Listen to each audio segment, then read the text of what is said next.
젠장. 또 그 옆였네야. 금요일 오후 5시 50분. 한반도의 중부 전선을 책임지는 경기도 포천시 관인면.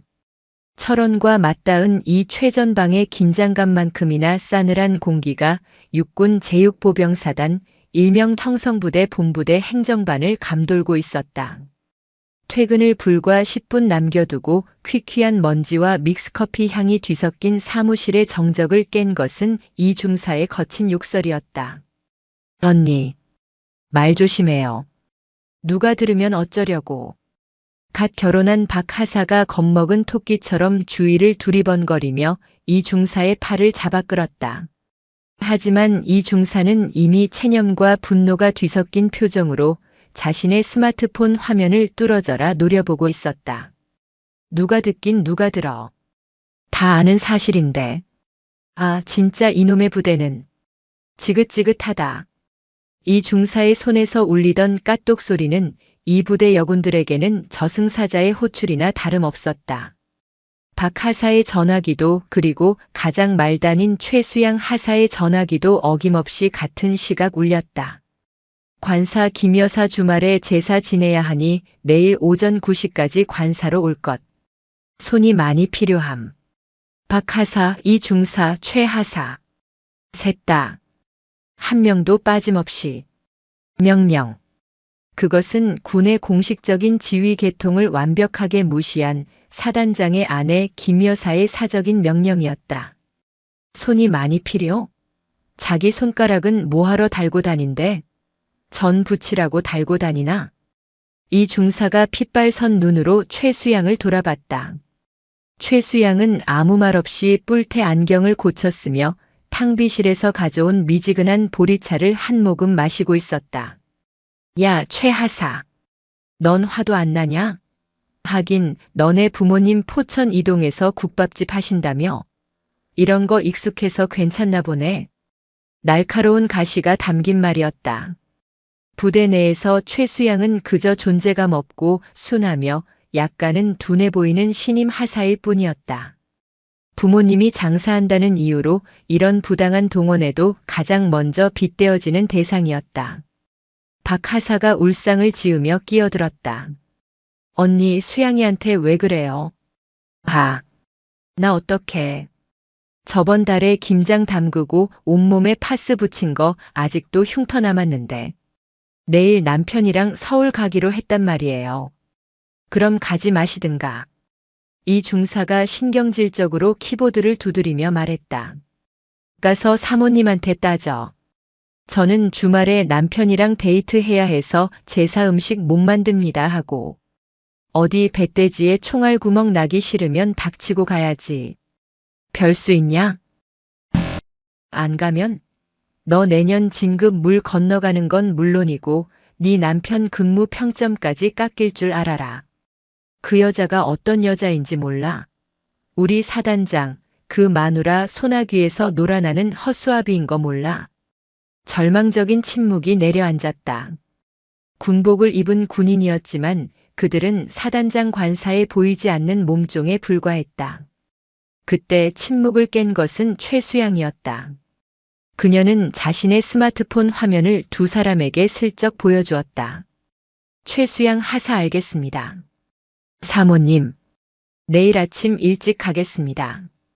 이미 전송 완료된 메시지였다. 이 중사가 기가 막힌다는 듯 헛웃음을 터뜨렸다. 와, 최 하사. 너 진짜 대단하다. 그렇게 순종적이라서 진급은 하시겠어요? 우리는 지금 노예처럼 불려가는데 넌 그게 일찍 가겠습니다 소리가 나와? 일이라고 생각합니다. 최수양이 뿔테 안경 너머의 무감정한 눈으로 이 중사를 바라보며 말했다. 어차피 해야 할 일이라면 불평보다는 완수를 생각하는 것이 맞다고 배웠습니다. 이게 군대 일이야?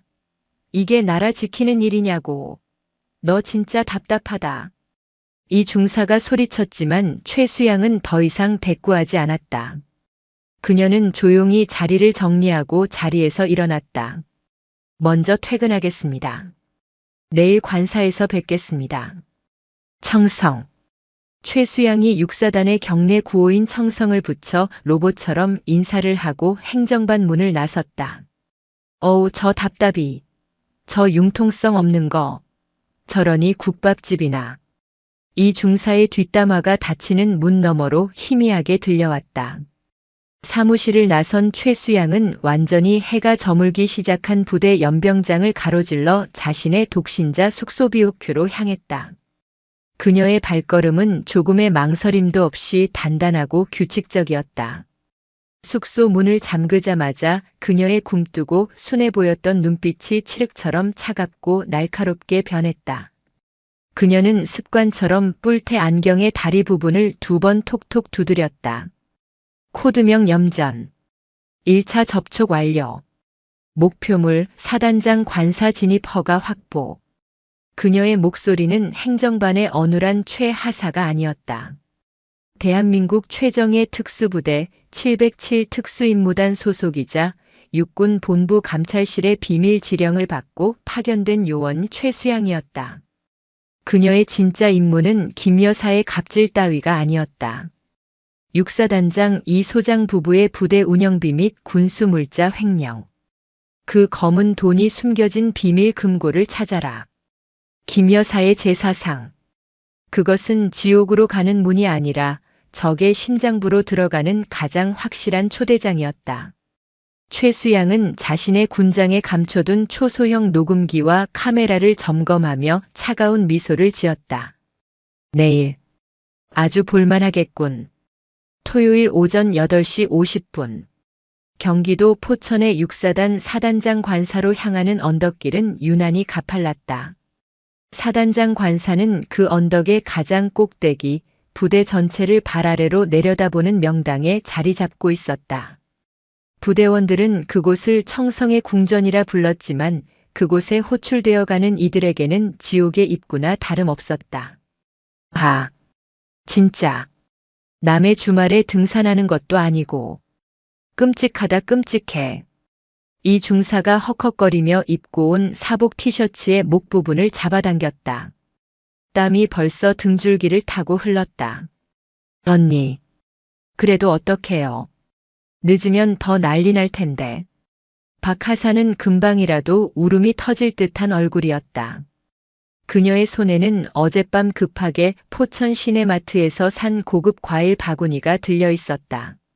이런 날 빈손으로 갔다가는 1년 내내 괴롭힘을 당한다는 것을 똑똑히 학습한 결과였다. 최하사, 넌 뭐 없어? 빈손이야? 이 중사가 뒤에서 묵묵히 따라붙는 최수양을 획 돌아봤다. 최수양의 양손은 말 그대로 빈손이었다. 네. 미처 준비하지 못했습니다. 어휴, 저 멍청. 아니, 저 답답이.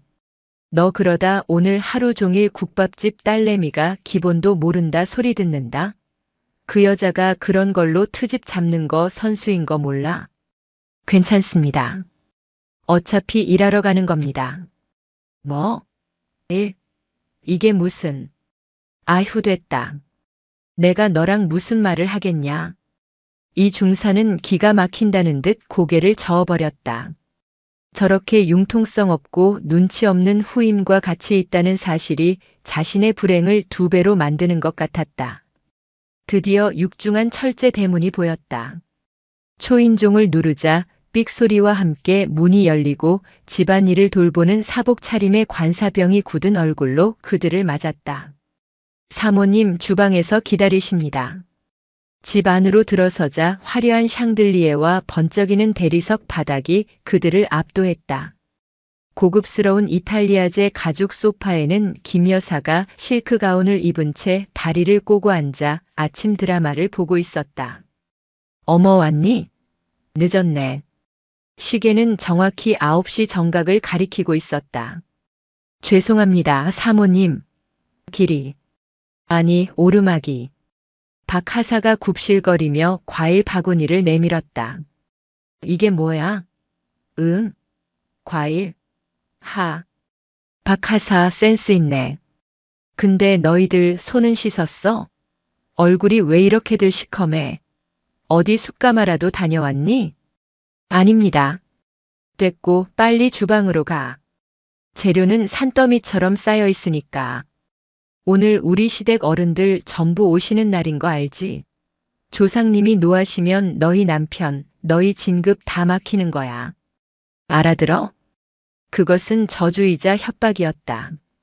주방은 전쟁터 그 자체였다. 거실의 화려함과는 정반대로 싱크대에는 손질해야 할 나물과 생선, 고기들이 산더미처럼 쌓여 있었다. 이미 관사병 2명이 땀을 뻘뻘 흘리며 무채를 썰고 있었다. 자, 이 중사는 나물 맡아. 솜씨 좋다며? 박하사는 전 부쳐. 저번에 보니까 솜씨 있던데. 최하사. 김 여사가 최수양을 위아래로 훑어보았다. 넌 뭐 시키지? 포천 이동에서 국밥집 한다고 했나? 그럼. 그래, 너는 저기 구석에 가서 마늘이나 까. 손이 느려 터져서 다른 건 못 맡기겠다. 최수양은 말없이 고개를 끄덕이고는 마늘이 가득 담긴 고무 대야를 들고 주방 구석에 쭈그리고 앉았다. 그녀의 뿔테 안경 너머로 주방의 구조가 빠짐없이 스캔되었다. 주방 뒤편 발코니, 외부로 통하는 문 확인. 거실에서 서재로 이어지는 복도. CCTV는 거실 입구와 현관 총 2대. 사각지대는 주방 구석. 그녀는 마늘을 까는 기계적인 동작을 반복하며 이 집의 모든 소리와 움직임에 귀를 기울였다. 이것은 굴욕이 아니라 적진 한복판에서 수행하는 가장 완벽한 위장이었다. 아, 그리고 김 여사가 소파에서 소리쳤다. 점심은 너희 알아서 해결해. 내가 너희 밥까지 챙겨줘야 하니? 이따 내가 먹다 남은 거 있으면 주든가 할 테니까. 이 중사와 박하사의 얼굴이 절망으로 일그러졌다. 하지만 그들은 내 사모님 이라고 우렁차게 대답할 수밖에 없었다. 굴욕의 전장, 그 제사상의 서막이 올랐다. 타닥 타다닥. 칙. 어머머. 박하사. 너 미쳤어? 지금 뭐 하는 거야? 오후 2시. 4시간이 넘게 기름 냄새와 사투를 벌이던 박하사의 손에서 실수가 터졌다. 피곤에 절어 잠시 한눈을 판 사이 프라이팬에 있던 동태전이 시커멓게 타버린 것이다. 김 여사의 날카로운 비명이 주방을 갈랐다. 아니, 인연이. 이게 지금 얼마짜리 동태인데. 조상님 입에 숯검댕을 넣으려고 환장했어. 죄송합니다. 사모님, 제가 잠깐. 군인이 정신 빠진 소리 하고 있네. 너 남편이 저번에 진급심사에서 미끄러졌다며? 이유를 알겠다. 아내가 이 모양인데 남편이 잘 풀릴 리가 있나? 악담이었다. 박하사의 눈에서 결국 눈물이 뚝뚝 떨어졌다. 시커멓게 탄 전보다 더 새까맣게 타들어가는 속도 모르고 김 여사는 혀를 찼다. 어휴, 재수 없어. 울긴 왜 울어? 꼴 보기 싫게. 그때까지 구석에서 마늘 1접, 파 1단을 완벽하게 다듬어낸 최수양이 묵묵히 나무를 묻히고 있었다. 김 여사의 날카로운 시선이 이번에는 최수양에게로 향했다. 야, 최하사. 내 사모님. 너네 부모님 포천 이동에서 국밥집 하신다며? 최수양의 손이 순간 멈칫했다. 이 중사와 박하사도 숨을 죽였다. 근데 넌 왜 이 모양이야? 나물 하나 묻히는데 색깔이 왜 이래? 이게 지금 조상님 상에 올릴 고사리 색깔이야? 어디 죽은 사람한테 올리는 것도 아니고. 김 여사가 최수양이 묻히던 스테인리스 그릇을 거칠게 빼앗아 들었다. 이봐. 간은 봤어? 밍밍하잖아. 너희 국밥집은 손님들한테 이렇게 밍밍한 거 내놓으니까 장사가 그 모양 그 꼴 아니야? 대답 안 해? 어른이 말하는데. 김 여사는 한층 더 격앙된 목소리로 소리쳤다. 그리고는 모두가 보는 앞에서 최수양이 몇십 분간 정성껏 묻힌 나물 그릇을 그대로 바닥에 내동댕이 쳤다. 촥! 간장과 참기름에 범벅이 된 나물들이 주방 바닥에 더럽게 흩뿌려졌다. 어휴, 진짜. 니들이 그러니까 아직도 하사, 중사 나부랭이인 거야. 알아? 군대에서 별 달고 싶지 않아? 진급해야지 않겠어? 김 여사는 소파에 다시 주저앉으며 씩씩거렸다. 이건 내 사적인 일이 아니야. 명심해. 너희 상사, 우리 남편, 이 나라를 지키는 이 소장님께 예의를 차리는 행동이라고. 육사단 군인의 가족, 아니 군인 본인이 되어서 그 정도 충성심도 없어. 최수양은 흩어진 나무를 바라보았다. 그녀의 뿔테 안경 너머로 김 여사의 일그러진 얼굴이 선명하게 비쳤다. 표적 모욕 행위 확인. 수의 예상치 상회. 녹음 녹화 정상 작동 중. 그녀는 천천히 허리를 숙였다. 그리고 바닥에 흩어진 나무를 맨손으로 하나씩 줍기 시작했다. 그녀의 어깨가 굴욕감으로 잘게 떨리는 것처럼 보였다. 아, 진짜 답답이. 저걸 또 줍고 있네. 이 중사가 혀를 차며 고개를 돌렸다. 최수양은 그 누구의 눈도 마주치지 않았다. 그녀의 손에 묻은 것은 나물이 아니라 이 부패한 관사에 썩어 문드러진 치부 그 자체였다. 오후 4시. 지옥 같던 제사 음식 준비가 막바지에 이르렀다. 기름때와 땀으로 범벅이 된 여군들은 넋이 나간 표정으로 마지막 그릇을 정리하고 있었다. 그때 현관문이 열리는 소리와 함께 굵직한 남자의 목소리가 들렸다. 다녀왔소. 육사단장 이 소장이었다. 평소라면 위험 있어야 할 그의 목소리에는 왠지 모를 초조함과 피곤함이 잔뜩 묻어 있었다. 어머 여보. 일찍 왔네. 김 여사는 언제 소리를 질렀냐는 듯 교태 섞인 목소리로 현관까지 마중을 나갔다. 이게 다 무슨. 당신 내가 주말엔 조용히 있으라고 하지 않았소. 이 소장의 목소리가 낮게 깔렸다. 그는 주방에서 쭈그러져 있는 여군들을 발견하고는 미간을 찌푸렸다. 무슨 소리예요? 내일 제사잖아요. 당신 조상님들한테 예의 차리겠다는데 그것도 못마땅해요? 이 애들여군도 다 자원해서 온 거예요. 안 그래 얘들아? 김 여사가 눈을 부라리자 박 하사와 이 중사가 기계적으로 대답했다. 네, 그렇습니다. 청성. 아, 당신 정말.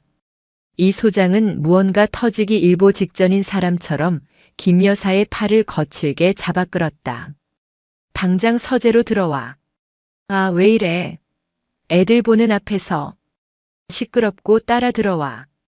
부부는 거실 복도 끝에 있는 서재로 쿵쾅거리며 들어갔고 문이 3개 닫혔다.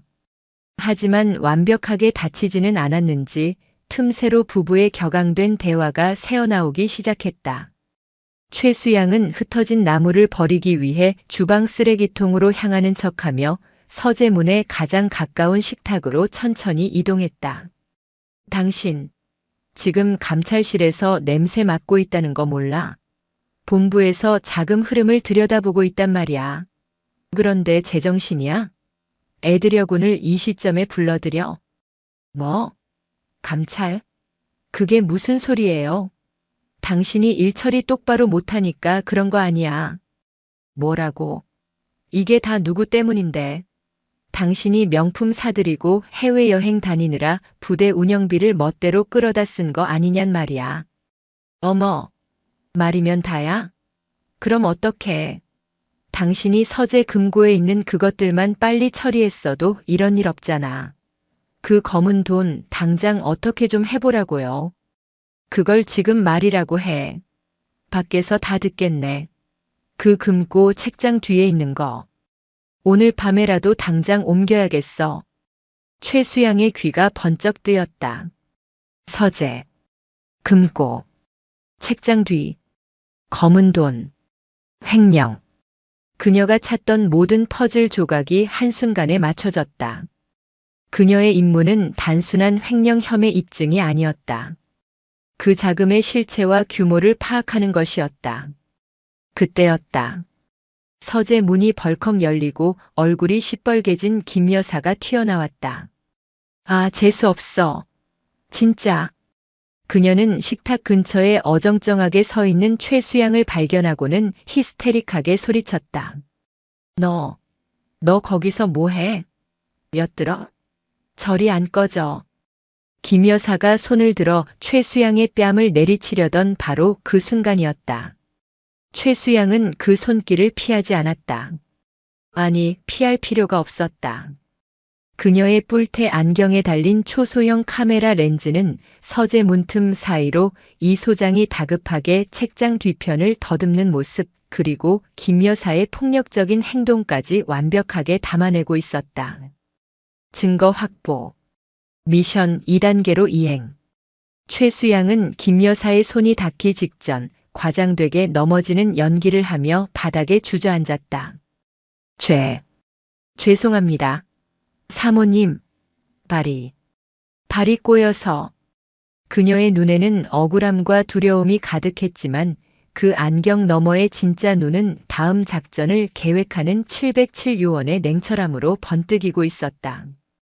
최수양이 바닥에 과장되게 넘어졌을 때 시간은 1초쯤 멈춘 듯 했다. 죄송합니다. 사모님. 발이 꼬여서. 그녀의 뿔테 안경이 비뚤어지며 당황한 기색이 역력한 얼굴이 드러났다. 김 여사는 씩씩거리며 손을 거두었지만 그 눈에는 의심이 가시지 않았다. 너 지금 뭐 하는 거야? 진짜 넘어진 거 맞아? 아니면 엿듣다가 놀라서 자빠진 거야? 날카로운 목소리가 거실을 울렸다. 서재에서 나온 이 소장의 얼굴도 흉흉하게 일그러져 있었다. 이게 다 무슨 소란이야? 빨리들 정리하고 안 꺼져. 이 중사와 박 하사가 기다렸다는 듯이 거의 기는 신용을 하며 부엌을 정리하기 시작했다. 박 하사는 재빨리 다가와 최수양을 부축했다. 수양아, 괜찮아? 너 왜 그랬어? 박 하사의 목소리에는 원망이 섞여 있었다. 감히 사모님 앞에서 넘어져? 일을 더 크게 만들어? 하는 듯한 눈초리였다. 최수양은 억울하다는 듯 고개를 저으며 김 여사와 이 소장을 향해 거의 울먹이는 목소리로 말했다. 정말 죄송합니다. 제가 아침부터 너무 긴장해서 다리가 풀렸나 봅니다. 사모님, 소장님, 용서해 주십시오. 최수양이 바닥에 엎드려 싹싹 빌 기세로 머리를 조아렸다. 그 연기는 너무나도 처절하고 완벽해서 이 중사조차 어휴 저 등신. 저러니 국밥집 딸 소리나 듣지 하며 혀를 찼다. 김 여사는 그제야 의심을 조금 거두고 경멸이 가득한 표정으로 말했다. 즉, 재수 없기는. 그러니까 평소에 체력 단련이나 좀 하지. 비실비실해 가지고는. 보기만 해도 답답하다 답답해. 이 소장은 여전히 찜찜한 얼굴이었지만 서재의 금고 생각에 정신이 팔려 더는 최수양에게 관심을 두지 않았다. 됐다. 다 끝났으면 빨리들 가. 저녁 전에 다 치우고 가라고. 그렇게 1시간이 더 흘렀다. 해가 뉘엿뉘엿 지기 시작하는 오후 6시. 산더미 같던 음식들은 모두 제사상 용기에 혹은 냉장고에 담겼다. 여군들은 온몸이 기름 냄새와 땀으로 절어 파김치가 되어 있었다. 자, 이제 가봐. 김 여사가 소파에서 일어나지도 않고 손짓했다. 이 중사와 박 하사가 드디어 해방이라는 듯 황급히 인사를 하려던 찰나 김 여사가 주방으로 향했다. 아, 참. 너희들 오늘 고생했지? 그녀가 검은 봉투 3개를 들고 나왔다. 이거라도 가져가서 저녁들 챙겨 먹어. 내가 특별히 챙겨주는 거야.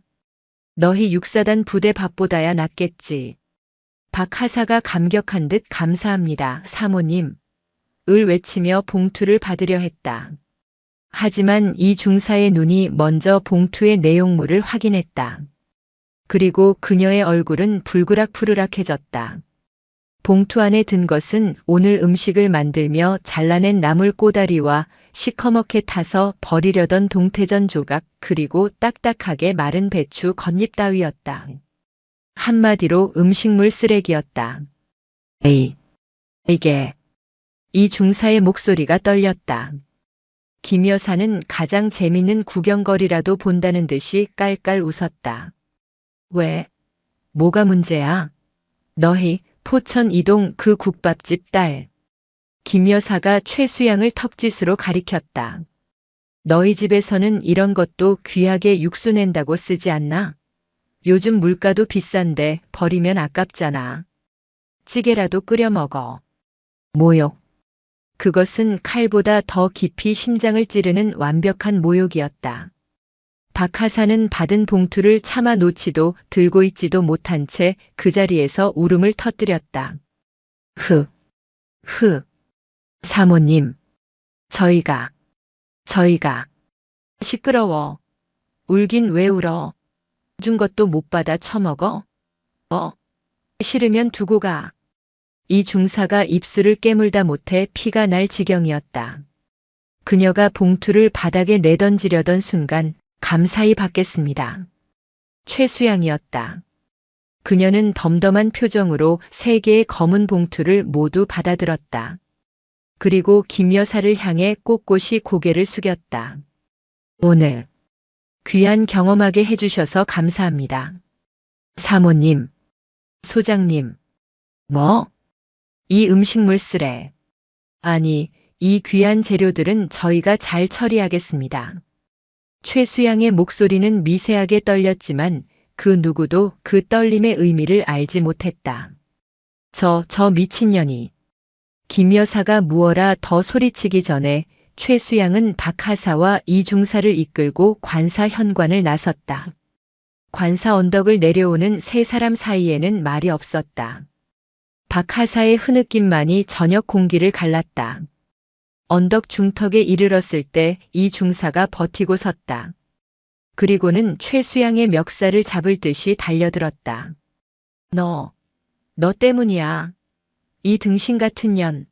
내가 거기서 굽실거리지 않았으면, 내가 거기서 넘어지지만 않았으면, 내가 저 쓰레기를 받아들지만 않았어도. 이 중사는 분을 이기지 못하고 그 자리에 주저앉아 짐승처럼 울부짖었다. 우리가 왜 이런 취급을 받아야 해? 왜? 최수양은 말없이 손에 들린 검은 봉투를 내려다보았다. 봉투에서는 시큼한 음식물 쓰레기 냄새가 진동했다. 그녀는 자신의 숙소로 향하는 내내 이 중사의 절규와 박하사의 울음소리를 들었다. 자신의 뿔테 안경에 달린 녹음기에는 그 모든 굴욕의 소리가 빠짐없이 기록되고 있었다. 숙소에 도착한 그녀는 문을 잠그고 안경을 벗었다. 그리고 검은 봉투를 쓰레기통에 처박았다. 표적 인격 모독 증거 수집 완료. 2차 작전 금일 24시부로 실행한다. 그녀의 눈에는 국밥집 딸의 억울함 따위는 없었다. 오직 적의 심장을 꿰뚫어야 하는 707요원의 냉기만이 서려 있었다.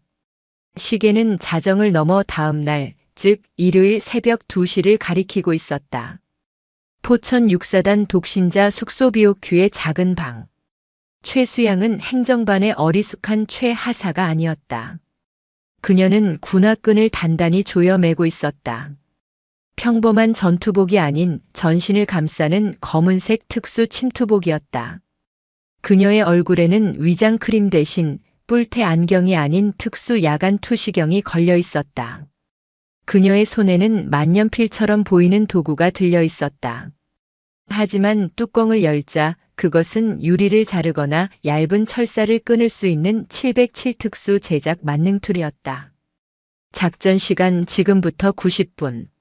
목표 6사단 사단장 관사 서재. 금고 개방 및 증거물 촬영. 발각시 즉시 이탈. 최수양은 창문을 넘어 그림자처럼 숙소를 빠져나왔다. 사단장 관사는 부대에서도 가장 삼엄한 경비 구역이었다. 정문에는 무장한 헌병이 버티고 섰고 사방에 감시 카메라가 번뜩였다. 하지만 최수양은 정문으로 가지 않았다. 어제 낮 주방에서 확인했던 그 길. 관사 뒤편 발코니와 연결된 작은 쪽문. 그곳은 관사병들이 음식물 쓰레기를 버리러 다니는 통로였고 낡은 자물쇠 하나가 허술하게 걸려 있었다. 그녀는 고양이처럼 담장을 타고 넘어 관사 뒤편의 숲속에 몸을 숨겼다.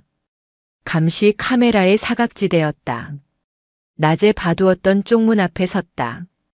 낡은 자물쇠는 그녀의 만능툴 앞에서 종이장처럼 힘없이 툭 하고 부러졌다. 삐걱거리는 소리조차 내지 않고 그녀는 주방 안으로 잠입했다.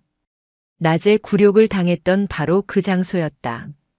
싱크대에는 아직도 기름 냄새가 희미하게 남아 있었다. 그녀는 조심스럽게 거실로 향했다. 거실의 CCTV는 현관과 거실 중앙을 비추고 있었다. 최수양은 가구의 그림자를 타고 이동하며 복도를 지나 서재 문 앞에 섰다. 서재 문은 잠겨 있었다. 하지만 707의 요원에게 문 잠금 장치는 장애물이 되지 못했다. 그녀는 얇은 철사와 텐션 툴을 이용해 불과 10초 만에 찰칵하는 작은 소리와 함께 문을 열었다. 서재 안은 이 소장이 좋아하는 비싼 위스키와 낡은 책 냄새로 가득했다. 최수양은 야간 투시경을 통해 방 안을 스캔했다. 책장. 어제 이 소장이 더듬었던 위치. 그녀는 책장에 꽂힌 세계 전쟁사 전집 중 3권과 4권 사이의 틈을 손으로 더듬었다. 손가락 끝에 딱딱하고 차가운 버튼이 느껴졌다. 직. 공기 빠지는 소리와 함께 육중한 책장이 옆으로 밀리며 벽 안에 숨겨진 검은색 디지털 금고가 모습을 드러냈다. 문제는 비밀번호. 최수양은 특수 청음기를 귀에 꽂고 금고 다이얼에 갖다 댔다. 하지만 그 순간이었다. 쿵, 쿵, 쿵. 위층에서 누군가 계단을 내려오는 발소리가 들렸다. 최수양은 즉시 모든 동작을 멈추고 서재에서 가장 두꺼운 커튼 뒤로 몸을 숨겼다. 그녀는 숨소리조차 죽였다. 찰칵. 서재 문이 열리고 불이 켜졌다. 이 소장이었다. 그는 잠옷 차림에 물잔을 들고 있었다. 어제 최수양이 엿들었다는 의심 때문인지 아니면 감찰이라는 말에 신경이 곤두서서 잠을 이루지 못한 것인지 그의 얼굴은 땀으로 번들거렸다. 아, 미치겠군. 이 소장은 중얼거리며 서재 안을 둘러봤다. 그는 자신이 문을 잠갔다는 사실을 기억하지 못하는 듯 했다. 아니면 너무 초조해서 문이 열린 것조차 인지하지 못했다. 그는 곧장 금고가 숨겨진 책장으로 걸어왔다. 그 여편네 때문에. 내 인생이. 그는 익숙한 손놀림으로 버튼을 누르고 책장을 열었다. 그리고 디지털 금고의 비밀번호를 눌렀다. 삑, 삑, 삑, 삑, 띠리릭. 최수양은 커튼 틈 사이로 그 광경을 놓치지 않았다. 그녀의 특수 안경이 이 소장의 손가락이 누르는 번호와 열리는 금고의 내부를 남김없이 녹화하기 시작했다. 금고 문이 열렸다. 최수양은 숨을 삼켰다. 그 안에는 그녀가 상상했던 것 이상이 들어있었다. 5만 원권 현금 다발이 금고의 절반을 채우고 있었고 그 위로 극비 도장이 찍힌 붉은색 군사 서류 봉투들 그리고 수십 개의 USB와 함께 검은색의 두꺼운 장부가 여러 권 꽂혀 있었다. 이것만 없으면, 이것만 옮기면. 이 소장은 땀을 닦으며 장부 하나를 꺼내 펼쳐보았다. 청성부대 군납업체 비자금 내역. 그는 장부를 몇 장 넘겨보다가 괴로운 듯 머리를 감싸쥐었다. 내일 당장 이 서류들을 파기하고 돈은 옮겨야겠어. 그 포천 이동 국밥집 년. 그년 눈빛이 이상했어. 이 소장은 중얼거리며 금고 문을 닫았다. 책장을 다시 원위치시킨 그는 물잔을 챙겨 들고 서재를 나갔다. 불이 꺼지고 다시 문이 잠겼다. 커튼 뒤에 숨어있던 최수양이 천천히 모습을 드러냈다. 그녀는 더 이상 금고를 열 필요가 없었다. 비밀번호 확보. 금고 내부 증거물 촬영 완료. 표적의 자백 녹취 완료. 그녀는 자신이 들어왔던 흔적을 완벽하게 지우며 쥐새끼처럼 조용히 관사를 빠져나왔다. 동이 트기 시작하는 새벽. 숙소로 돌아온 최수양은 안경에서 마이크로 SD카드를 분리해 특수 암호화된 위성 전송기에 연결했다. 코드명 염전. 증거물 전송 완료. 본부 작전 실행 승인 요청. 이제 사냥의 시간이 다가오고 있었다. 월요일 오전 9시. 육사단 본부대 행정반은 주말에 폭풍이 휩쓸고 간 듯 무거운 침묵에 잠겨 있었다. 이 중사와 박하사는 눈이 퀭한 채로 모니터만 바라보고 있었다. 두 사람은 주말 내내 서로에게 그리고 최수양에게 온갖 욕설을 퍼부었다. 특히 최수양이 마지막에 감사히 받겠다며 음식물 쓰레기를 받아든 그 순간을 떠올리면 치욕으로 몸서리가 쳐졌다. 최수양은 평소와 다름없이 뿔테 안경을 쓰고 탕비실에서 믹스커피를 타고 있었다. 야! 이 중사가 차가운 목소리로 최수양을 불렀다. 너, 어제 그거 왜 받은 거야? 버리면 환경 오염이니까 분리수거라도 하려고 했습니다. 뭐? 이 미친. 너 지금 장난해. 이 중사가 벌떡 일어나 최수양의 멱살이라도 잡을 기세로 다가왔다. 너 때문에 우리가 그 쓰레기 봉투 들고 내려오면서 얼마나 비참했는지 알아. 너 같은 등신 때문에. 죄송합니다. 죄송하면 다야. 그때 행정반의 내부 전화기가 날카롭게 울렸다. 이 중사가 신경질적으로 수화기를 들었다. 본부대 행정반 이 중사입니다. 청성. 수화기 너머로 짧은 명령이 떨어졌다. 이 중사의 얼굴이 하얗게 질리기 시작했다. 네. 지금. 당장 말입니까? 셋 다 말입니까? 알겠습니다. 청성. 수화기를 내려놓은 이 중사의 손이 덜덜 떨리고 있었다. 왜요, 언니? 무슨 일이에요? 박하사가 겁에 질려 물었다. 사단장실 호출이야. 우리 셋. 지금 당장. 사단장실이요? 왜요? 김 여사가 우리 고발한 거 아니에요? 최하사 너. 내가 어제 엿들으려고 한 거 그거 때문에. 박하사가 모든 원망을 최수양에게 쏟아냈다. 최수양은 말없이 자신의 뿔테 안경을 고쳐 썼다. 가보면 알게 될 겁니다.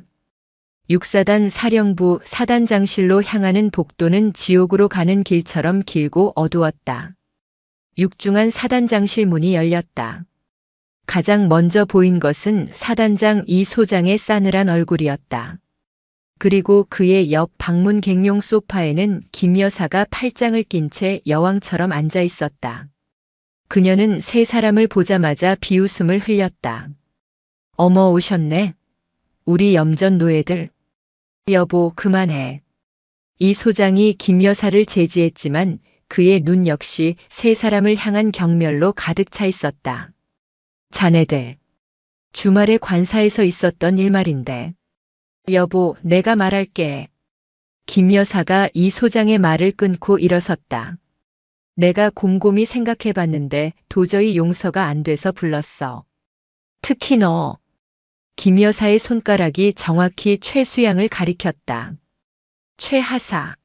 너 어제 일부러 넘어진 거지. 우리 서재에서 하는 얘기 엿들으려고 한 거지. 안 그래? 이 중사와 박하사의 얼굴이 사색이 되었다. 아. 이젠 다 끝이다. 쟤 때문에 우리까지 다 징계받겠다. 이 소장이 헛기침을 하며 거들었다. 최하사. 군인이 상관의 기밀을 엿듣는 것은 군법 회의 감인 거 알고 있나? 자네가 어제 서재 앞에서 보인 행동은 명백한 이적 행위. 이적 행위라니요. 그때까지 침묵하던 최수양이 입을 열었다. 사단장님. 제가 엿들은 것은 군사 기밀이 아니라 범죄 모의였습니다만. 뭐라고? 이 소장의 눈이 커졌다. 김 여사도 기가 막힌다는 듯 웃었다. 저게 진짜 미쳤나?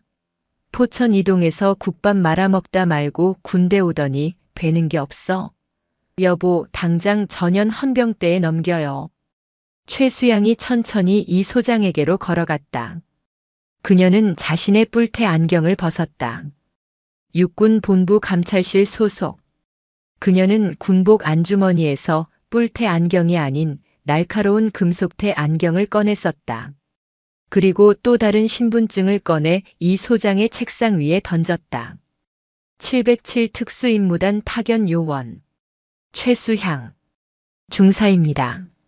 하사가 아니라 중사. 그녀의 계급장은 위장이었다. 방 안의 공기가 얼어붙었다. 이 중사와 박 하사는 자신들이 무슨 말을 들은 것인지 이해하지 못했다. 707? 김 여사의 웃음이 얼굴에 박제되었다. 이 소장은 신분증을 보자마자 의자에서 벌떡 일어났다. 그의 얼굴에서 핏기가 완전히 가셨다. 자, 자네. 이게 무슨 장난이야? 장난은 사단장님 부부가 치신 것 아닙니까? 최수양의 목소리는 얼음장처럼 차가웠다. 지난 토요일 사적 지시 및 인격 모독. 어제 새벽 2시 서재 비밀 금고. 비밀번호 4862 별표. 내부 현금 5억 3천만 원 육사단 군납업체 횡령 이중 장부 3건. 불법 군수물자 유출 서류. 최수양이 내용을 읊을수록 이 소장의 얼굴은 하얗게 질려갔다. 내가 어떻게. 모든 증거는 어제 새벽 본부 감찰실로 전송 완료되었습니다. 이 소장이 다리가 풀린 듯 책상을 붙잡고 주저앉았다. 그때 김 여사가 믿을 수 없다는 듯이 발악했다. 증거? 무슨 증거? 내가 뭔데? 이 국밥집 딸년이. 내가 감히 우리 남편을. 김 여사가 최수양의 머리채를 잡기 위해 달려드는 순간이었다. 벌컥. 사단장실 문이 거칠게 열렸다. 문을 열고 들어온 것은 이 소장보다 더 높은 계급장을 단 육군 본부의 장성 2명과 헌병 완장을 찬 4명의 군인들이었다. 이게 다 무슨. 이 소장이 당황해서 소리쳤지만 본부에서 온 장성이 그를 제지했다. 이 소장. 가만히 있게. 장성의 시선이 최수양에게로 향했다. 최중사. 수고했네. 최수양이 그들을 향해 완벽한 거수 경례를 붙였다. 707의 경례 구호는 달랐다. 단결. 코드명 염전. 임무 완료 보고 드립니다. 표적 신병 현 시간부로 확보 가능합니다. 육사단의 청성이 아닌 707 고유의 단결 구호가 사단장실에 울려 퍼졌다. 김 여사는 이 모든 상황이 믿기지 않는다는 듯 그 자리에 얼어붙었다. 헌병 2명이 이 소장에게 다가갔다. 이 장군. 특정 범죄 가중 처벌 등에 관한 법률 위반, 횡령, 직권 남용 혐의로 긴급 체포합니다. 헌병의 손에 들린 차가운 수갑이 이 소장의 손목에 철컥하고 채워졌다.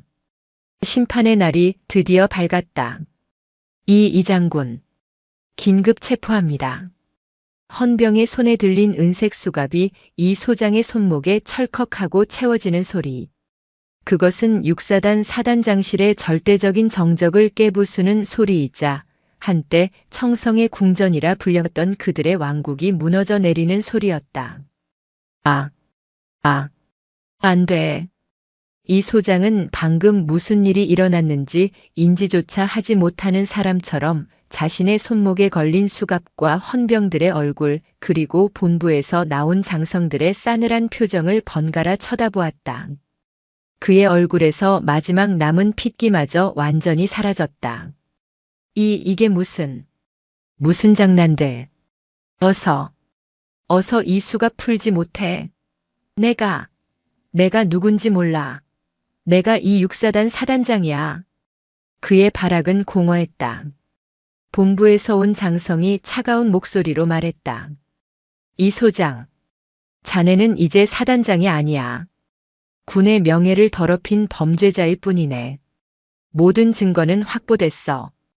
얌전히 조사에 응하게. 충성. 그때까지 모든 상황을 부정하던 김 여사의 눈이 뒤집혔다. 거짓말. 다 거짓말이야. 여보, 왜 가만히 있어요? 저것들 다 쏴 죽이라고 해요. 그녀가 이성을 잃고 최수양에게 달려들었다. 너 때문이야. 이 국밥집 딸년이. 내가 감히 우릴 함정에 빠뜨려. 이 더러운 쥐새끼 같은 년. 김 여사가 손톱을 세우고 최수양의 얼굴을 핥으려던 순간. 탁! 최수양은 더 이상 그녀의 공격을 피하거나 맞아주지 않았다. 그녀는 김 여사의 손목을 가볍게 하지만 뼈가 으스러질 듯한 악력으로 붙잡았다. 아! 김 여사의 비명이 터져 나왔다. 최수양은 뿔테 안경 너머의 그 순진한 최하사가 아니었다. 그녀는 김 여사의 손목을 붙잡은 채 얼음보다 차가운 목소리로 말했다. 김모 씨, 당신은 현 시간부로 군사법원 소환에 불응하고 군 검찰 수사관의 공무 집행을 방해하려 한 혐의가 추가되었습니다. 에이, 이거나. 내가 뭔데 날 잡아. 내가 누군지 알아? 이 육사단 사단장 사모님. 당신은. 최수양이 김 여사의 말을 잘랐다. 더 이상 사모님이 아닙니다. 이 소장의 횡령 자금을 함께 사용하고 은닉한 공범일 뿐입니다. 최수양이 손목을 놓자 김 여사는 그대로 바닥에 주저앉아 버렸다. 그녀는 자신의 붉게 물든 손목을 내려다보며 믿을 수 없다는 듯 중얼거렸다. 공범. 내가 왜? 나는 그냥 남편이 주는 돈을 썼을 뿐이야. 한편 사단장실 구석에서 이 모든 광경을 지켜보던 박 하사와 이 중사는 마치 유체 이탈이라도 한 듯한 표정이었다. 중사님? 이 중사의 입에서 떨리는 목소리가 새어나왔다. 그녀는 최수양을 바라보았다. 주말 내내 답답이 멍청이 포천 이동 국밥집 딸이라고 자신마저도 조롱했던 그 후임. 그 후임이 지금 대한민국 최정의 707마크가 박힌 신분증을 들고 서 있었다. 그제야 모든 것이 이해가 되었다. 왜 그렇게 묵묵히 모든 모욕을 참아냈는지, 왜 그 음식물 쓰레기를 감사히 받아들었는지, 왜 김 여사의 비위를 맞추는 대신 오히려 굴욕을 자처하며 넘어지기까지 했는지. 그 모든 것은 굴종이 아니었다. 증거 수집. 그것은 적진 한복판에서 가장 완벽한 위장을 하고 있던 최정의 요원의 임무 수행이었다. 우리가 707 요원님을 괴롭힌. 박 하사가 그 자리에 주저앉아 울음을 터뜨렸다. 그것은 공포도 굴욕도 아닌 알 수 없는 죄책감과 안도감이 뒤섞인 눈물이었다. 최수양이 두 사람을 돌아보았다. 그녀의 눈빛은 임무를 수행할 때와는 달리 아주 희미하게 누그러져 있었다. 박 하사. 이 중사. 네. 청성. 두 사람이 군기가 바짝 들어 육사단 구호를 외쳤다. 두 분은 피해자입니다. 가해자가 아닙니다. 그동안 많이 힘드셨던 거 압니다. 이제 아무것도 두려워 말고 본부 감찰실 조사에만 성실히 임해주시면 됩니다. 그녀는 말을 이었다. 육군 본부는 두 분이 겪은 모든 피해를 보상하고 두 분의 군 생활을 끝까지 보호할 것입니다. 그것은 707 요원으로서가 아닌 같은 군복을 입은 선배이자 동료로서 건네는 약속이었다. 이 소장은 헌병들의 손에 이끌려 자신이 왕처럼 군림하던 사단장실을 초라하게 걸어나갔다. 복도에 있던 모든 육사단 부대원의 충격받은 시선이 그의 등 뒤에 수치스럽게 내리꽂혔다. 김 여사는 실성한 사람처럼 바닥에 주저앉아 울부짖었다. 안 돼. 내 가방. 내 보석. 내 궁전. 그녀의 마지막 발악은 정의의 심판을 알리는 거대한 종소리 앞에 묻혀버렸다. 사건은 포천의 육사단을 넘어 대한민국 전체를 뒤흔들었다. 육군 본부는 이례적으로 신속하게 수사 결과를 발표했다. 마치 썩은 부위를 도려내지 못해 안달이 난 사람처럼 모든 것을 백일하에 공개했다. 단독 현직 투스타 육사단장, 군납 비리 횡령 혐의로 긴급 체포. 충격 사단장 아내 김 여사, 여군 부사관들 제사 노예로 부려. 분노 국밥집 딸년 모욕. 음식물 쓰레기 봉투 건네며 인격 살해. 언론은 기다렸다는 듯이 이 소장 부부의 추악한 민낯을 연일 대서특필했다. 특히 국민들의 공분을 산 것은 최수양 중사가 위장 잠입 중에 녹화하고 녹음했던 음식물 쓰레기 봉투 사건과 국밥집 딸 모욕이었다. 어떻게 나라를 지키는 여군들에게 조상 제사에 쓸전을 붙이게 하고 그 대가로 음식물 쓰레기를 줄 수 있단 말입니까? 자신의 남편이 육사단장이면 부하 여군들은 노예입니까? 포천 이동에서 국밥집 딸이면 나물도 못 무칩니까? 그 오만함의 끝은 어디입니까? 인터넷은 김 여사를 향한 분노로 들끓었다. 그녀가 그동안 사치스럽게 사용했던 법인 카드 내역, 부대 운영비로 사들인 명품 가방과 보석들이 낱낱이 공개되었다. 포천의 청성 궁전이라 불렸던 사단장 관사는 부패의 소굴로 전락했다. 이 소장의 혐의는 꼬리에 꼬리를 물고 터져나왔다.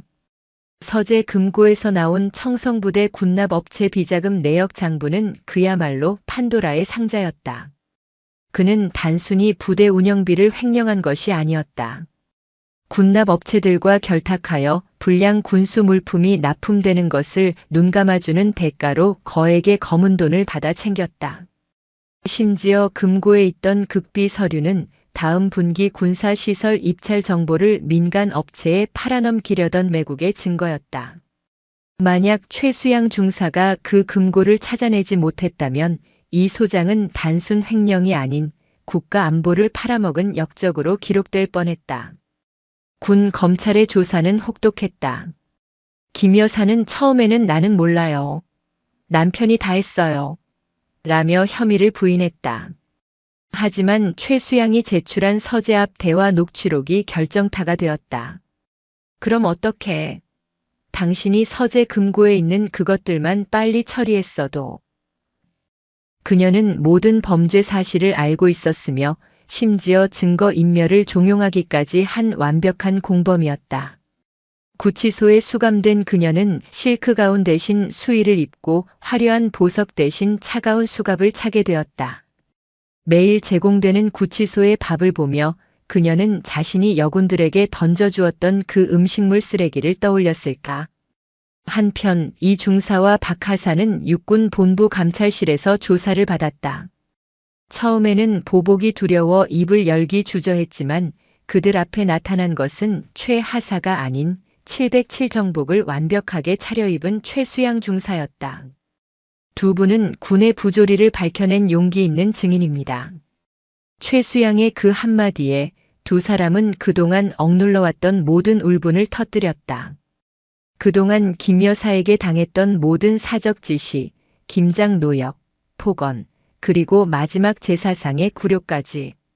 그들의 눈물 어린 증언은 이 소장 부부의 직권 남용 혐의를 입증하는 가장 강력한 증거가 되었다. 국방부는 즉시 두 사람을 포천 육사단이 아닌 본부 직할의 안전한 부대로 전출시켰고 심리치료 프로그램을 전폭적으로 지원했다. 썩은 고름은 터졌고 이제 남은 것은 그 뿌리까지 완전히 잘라내는 심판뿐이었다.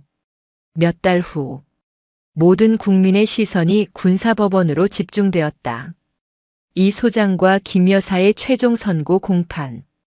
법정은 방청객들로 가득 찼다.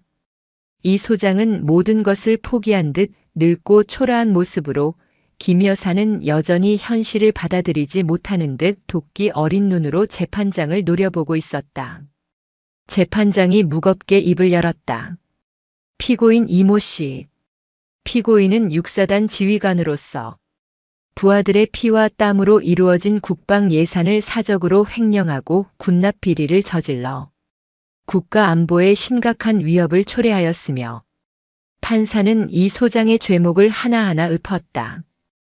횡령, 뇌물수수, 직권남용, 군사기밀 유출 미수. 이에 재판부는 피고인에게 징역 30년을 선고한다. 또한 피고인의 모든 군인 연금을 박탈하고 불명예 강제 전역을 명한다. 징역 30년. 이 소장의 어깨가 완전히 무너져 내렸다.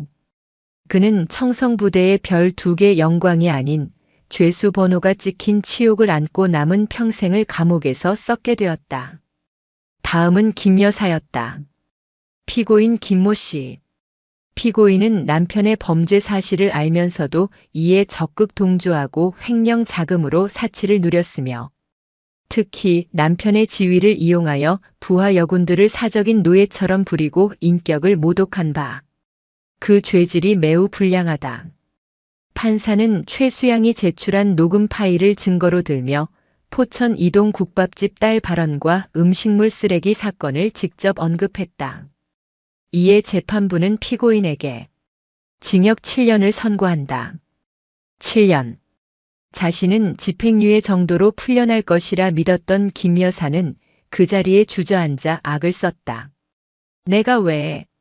내가 뭘 그렇게 잘못했는데. 7년. 억울해. 난 억울하다고. 법정 경위들이 그녀의 입을 막고 끌어냈다. 그녀가 그토록 경멸했던 국밥집 딸이 설치한 덫에 청성의 여왕은 완벽하게 걸려들어 추락한 것이었다. 심판은 거기서 끝나지 않았다.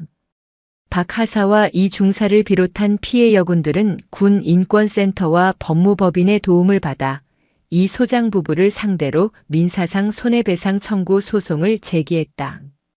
법원은 국가를 상대로 한 불법 행위 및 인격 모독을 인정, 이 소장 부부의 불법 취득 재산 명품 가방 구구석, 부동산 등을 모두 압류 및 경매 처분하여 피해자들에게 정신적 피해보상금 전액을 지급하라고 판결했다. 뉴스는 갑질 부부의 몰락을 대대적으로 보도했다. 그들이 살던 청성의 궁전은 압류 딱지가 붙었고 김 여사가 아끼던 명품 가방들은 경매장에서 헐값에 팔려나갔다. 그 돈은 고스란히 박 하사와 이 중사를 포함한 피해자들의 통장으로 입금되었다. 완벽한 인과응보. 완벽한 사필 규정이었다. 그리고 다시 현재. 포천이 아닌 707 특수임무단이 위치한 경기도 이천의 모처. 쾅, 콱쾅. 실제 건물을 폭파하는 듯한 대테러 훈련이 한창이다. 칠흑 같은 어둠 속 한 명의 그림자가 헬기에서 로프 하나의 의지에 순식간에 건물 옥상으로 잠입했다. 모든 훈련이 끝나고 조명이 켜졌다. 땀으로 범벅이 되었지만 그 눈빛만은 얼음처럼 차가운 사람. 최수양 중사였다. 그녀가 헬멧을 벗자 한쪽 귀에 꽂힌 뿔테 안경 모양의 통신 장비가 눈에 띄었다. 최 중사. 수고했어. 상관이 다가와 차가운 생수 한 병과 새로운 파일을 건넸다. 포천 육사단 거는 아주 깔끔했어. 언론에서 국밥집의 딸 부패한 별을 잡다라고 하던데.